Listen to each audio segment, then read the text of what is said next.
मुझे उनके सवाल पे हंसी आती है। पूरे देश में शिक्षा का भगवाकरण कर दिया, तमाम इतिहास को मिटाए जा रहे हैं। मुझे लगता है कि ये एक दूसरे पर फेंक करके जनता को गुमराह करना इनकी फितरत है। चूंकि जब से भाजपा आई है, कहते थे कि आएंगे तो अच्छे दिन लाएंगे। अब देश की जनता कह रही है कि नहीं चाहिए मुझे अच्छे दिन, मुझे पुराने दिन लौटा दो। नमस्कार, आप देख रहे हैं लाइव सीरीज और आपके साथ मैं हूं वसीम। बीजेपी के बिहार प्रदेश अध्यक्ष संजय जायसवाल अब जेडीयू नेताओं पर हंसने लगे हैं। कई सवाल विपक्षी खेमा इससे पहले भी उठा रहा था एनडीए गठबंधन पर, अब तो हंसी तक बात चली आई है। हमारे साथ बातचीत करने के लिए इस विषय पर राजद के युवा कद्दावर नेता एमएलसी कारी शोएब जी हैं, इनसे बात करेंगे। बीजेपी के बिहार प्रदेश अध्यक्ष संजय जायसवाल ने बिहार की शिक्षा व्यवस्था पर सवाल तो खड़े किए ही, और साथ ही साथ यह भी कहते नजर आए कि जेडीयू के नेताओं पर हंसी आती है। मुझे उनके सवाल पे हंसी आती है। संजय जायसवाल को तो पहले ये जवाब देना चाहिए कि पूरे देश में शिक्षा का जो भगवाकरण उन्होंने किया है उसका क्या। पूरे देश के युवा परेशान हैं, हताश हैं, निराश हैं, उसका क्या। युवाओं को आग के भट्टी में झोंकने की जो साजिश हो रही भारतीय जनता पार्टी या केंद्र सरकार के द्वारा, उसका क्या। सवाल ये नहीं है कि कौन क्या हंस रहा है, सवाल ये है कि 8 साल से केंद्र में सरकार है और लगभग बिहार में 16-17 साल से उनकी सरकार है। कहाँ हो, क्या कर रहे हो आप। पूरे देश में शिक्षा का भगवाकरण कर दिया, तमाम इतिहास को मिटाए जा रहे हैं, तमाम जो हमारे पूर्वज हैं उनका नाम मिटाने की साजिश हो रही है।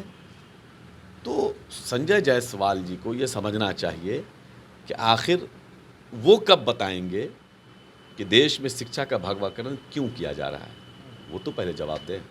वो तो कह रहे हैं कि जो बिहार की शिक्षा व्यवस्था की जिम्मेदारी है वो जेडीयू के पास है।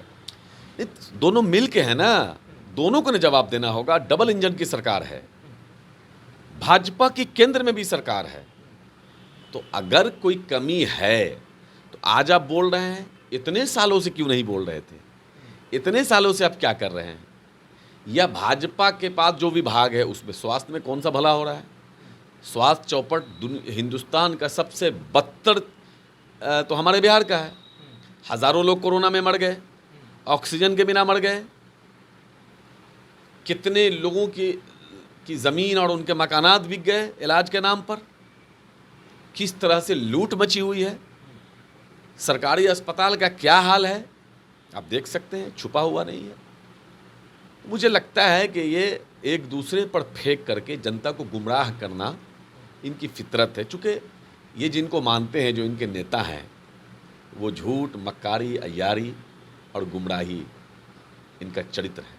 जिस तरीके से एनडीए खेमे में ही एक दूसरे पर सवाल उठाए जा रहे हैं, कारी शोएब जी, आपको लग रहा है कि ये एनडीए गठबंधन जो है वो आगे बढ़ पाएगा और चल पाएगा? जनता के आक्रोश को देखते हुए ये लोग एक दूसरे पर फेंक करके समझते हैं कि हम फ्री हो गए। इन्होंने तो कुछ किया नहीं। जब से भाजपा आई है, कहते थे कि आएंगे तो अच्छे दिन लाएंगे। अब देश की जनता कह रही है कि नहीं चाहिए मुझे अच्छे दिन, मुझे पुराने दिन लौटा दो। वही पुराने दिन लौटा दो, वही 70 रुपये पेट्रोल लौटा दो, वही 60 रुपये 50 रुपये डीजल लौटा दो, वही 400 रुपये सिलेंडर लौटा दो, वही रेलवे का जो वक्त था वो ले आओ, जो लालू जी ने जिस रेलवे को करोड़ों करोड़ रुपया मुनाफा देने का काम किया था, लोगों को रोज़गार देने का काम किया था, आज रेलवे को बेच दिया गया, एलआईसी को बेच दिया गया, बैंक को बेच दिया गया, मतलब हवाई जहाज़ को बेच दिया गया, एयरपोर्ट्स को बेच दिया गया, पोस्ट ऑफिस को बेच दिया गया। कौन सा सेक्टर बचा है?